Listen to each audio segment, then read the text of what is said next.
Let's talk about a huge financial milestone, one that so many of us aim for but find, well, incredibly tough.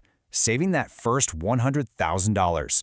It's a number that feels so big, almost impossible at times. And you know what? There's a reason for that. It's way more than just money. It's a massive psychological barrier we have to break through. So really, why is it so hard? Why does hitting this specific number feel like climbing a mountain?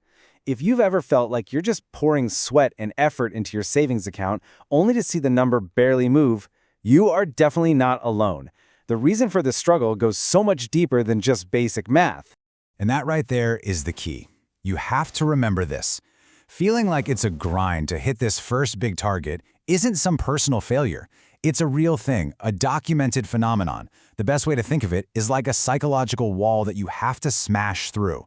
Because I'm telling you, once you get to the other side, the whole game of building wealth changes completely. Okay, let's get into it. Section 1, the first 100K is the hardest. We're going to break down exactly why this first part of the journey feels so slow and, let's be honest, pretty exhausting. This chart really tells the whole story, doesn't it? Getting to your first 100,000 takes, by far, the longest amount of time. Just look at that first bar. Now look at how the time it takes to save the next 100 grand, and the one after that just shrinks. It gets dramatically shorter. It's not because you started working twice as hard, it's because your money finally started working for you. So why the grind? Well, in the beginning, almost every single dollar you save has to come from your own hard work. Your paycheck, that side hustle you're running, you don't have an army of investment dollars making money for you yet, so there's just no real momentum. The progress feels so painfully slow it can almost seem invisible. And yeah, that makes it incredibly easy to get discouraged and just want to quit. But after all that hard work, we hit section 2, crossing the mental threshold. This is where something inside you just clicks. You hit the number, you cross a critical line, and it's not just a financial victory, it's a huge mental one. This is what we mean by the psychological threshold.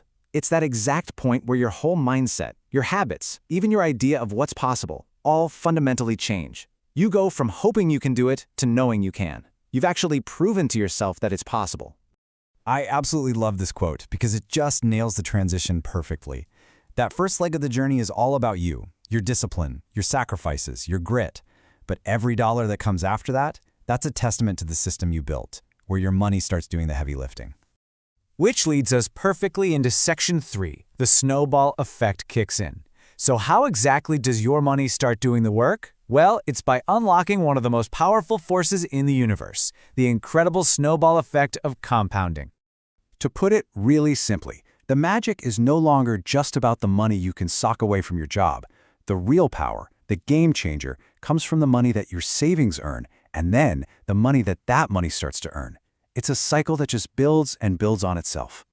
Here's the simple breakdown. Step 1, you save the money. Step 2, you invest it, and it starts earning returns. Now, step 3 is where the magic really happens. Those returns get added back into the pot, and they start earning their own returns. And that leads to step 4. The growth just accelerates. It gets faster and faster over time, kind of like a snowball rolling downhill, getting bigger and bigger. Okay, let's make this super real. Picture this. You finally have that $100,000 invested, and it's earning, let's say, an average 7% return a year. In about a decade, that money can double to $200,000. And get this, that next $100,000 can be earned without you saving a single extra penny. Your money did all the work by itself. Now that is the power of compounding. Okay, on to section 4, how your mindset changes. Because when a financial transformation this big happens, a profound psychological one naturally follows. You actually start to shift from a mindset of scarcity to one of abundance. You know, before you hit that mark, a lot of us are stuck in a scarcity mindset. The thinking is all defensive. I can't afford that, or I have to save every last penny. There's this constant fear of losing the money you worked so hard for. But then, you cross the line, and an abundance mindset starts to take over. The question shifts from I can't to, how can I? Your focus flips from just pinching pennies to actively seeking out investment opportunities. You develop a new confidence to take smart, calculated risks because you finally understand that your own labor isn't the only path to wealth. Your assets are.